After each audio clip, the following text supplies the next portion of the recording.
Story time.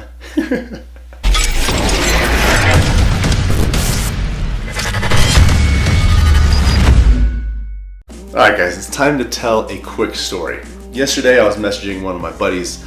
We were talking back and forth on Instagram, and he's also in the fitness industry, and we were talking about, we bring up a lot of common things. We're both growth minded, so we talk about business, we talk about fitness, we talk about frustrations, we talk about wins, challenges, whatever. Yesterday we're messaging, and he's telling me about this conversation that he's having with this lady. And this lady comes to him and she's really frustrated with her body. She's frustrated with the plateau that she's in. She's not losing any body fat. She's not seeing any changes. And so he asks, he says, okay, what's going on? What does your nutrition look like? What does your exercise history look like? And once they get on the topic of exercise history, she starts telling him, I work out 7 days a week, and I'm only eating about 1,100 calories. And he proceeds to tell her the issue with that. We can talk about that in another video. But he proceeds to tell her the issue with that. And he, talks about how the solution is going to be eating more food, actually, and doing some resistance training in order to increase her lean mass and kind of rebuild her metabolism.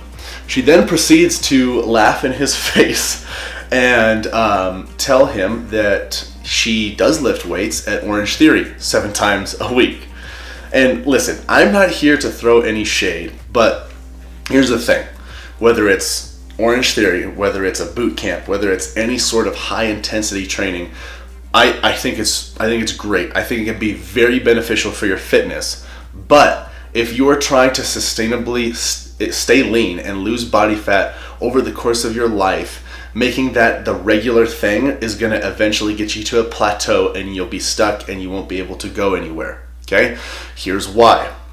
When you're doing that kind of high intensity training over and over and over and over again and eating very little, what you're doing, first of all, is you're telling your body to be better, to be more efficient with that activity. So if I'm taking in 1,100 calories a day and I'm demanding that kind of work from my body is then going to say, okay, what do I need to do? What does the body need to do in order to be more effective with this? How do we take these 1,100 calories and spread them out throughout the day, throughout the workout, as much as possible? Because the body's number one goal is survival. It's going to adapt in order to survive. So this lady has been doing these high intensity classes 7 days a week for a long period of time. Her body's essentially turned into a Prius. It can take a very little amount of fuel and make it last a very long time, which can be a good thing if you're a marathon runner. If you do a lot of running, you do a lot of activity on your feet all the time, that can be okay. But if you're trying to lose fat sustainably and make it a bit easier for yourself, that's not going to be a good thing. Can those classes and those high intensity workouts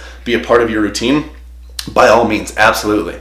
But the thing that she should be doing at this point is slowly eating more food week by week in order to readapt, in order to rebuild her metabolism, and also introduce resistance training at least 3 times a week, 2 to 3 times a week. And now what she was thinking is, I do resistance training at Orange Theory. That's different. Just because I grab 2 pounds and I'm curling as fast as I can, or I do a bunch of burpees with a weight, with dumbbells on the ground like a man maker, and then I get up and do a press and I'm doing it over and over again. That's not the same thing as resistance training in this context. Sure, you have resistance and you're training with it, but you're sending your body a different signal. If resistance training was moving any sort of resistance in any sort of fashion, I could grab a couple of brewskis and start taking pulls left and right. Next thing you know, I'm doing resistance training and I'm going to be jacked. But that's not the way it works. What she needs to be doing is sending a signal. Once again, it all comes down to signals. She needs to be sending a signal to her body that is telling her body to be stronger, to move that weight better. And it's going to be able to do that if it increases the way the central nervous system works, the way it sends those signals to those muscle fibers and engages all those muscle fibers. And she can also improve those things by increasing her lean mass. So the body's going to adapt by increasing her lean mass. If she's using light resistance and she's going crazy and going to town and moving 24/7, her lungs and her aerobic capacity, those are going to be the things that need to adapt. But if she's doing sets of lower repetitions with higher weight, and that weight is a challenge, her body's going to have to adapt in a way where it requires it to build more lean mass and have more strength.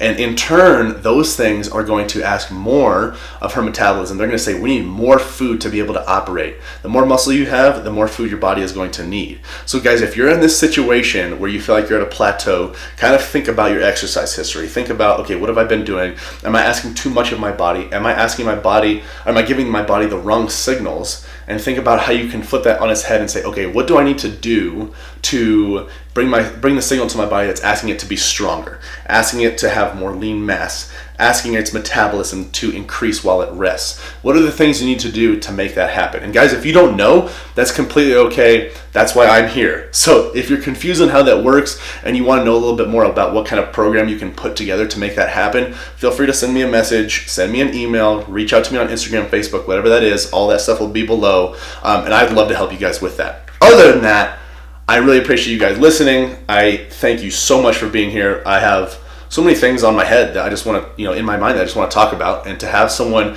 take the time out of the day and listen to it is awesome, and I really appreciate it. So thanks again, guys, for being here. Feel free to reach out to me whenever you'd like. Other than that, we'll see you guys in the next video.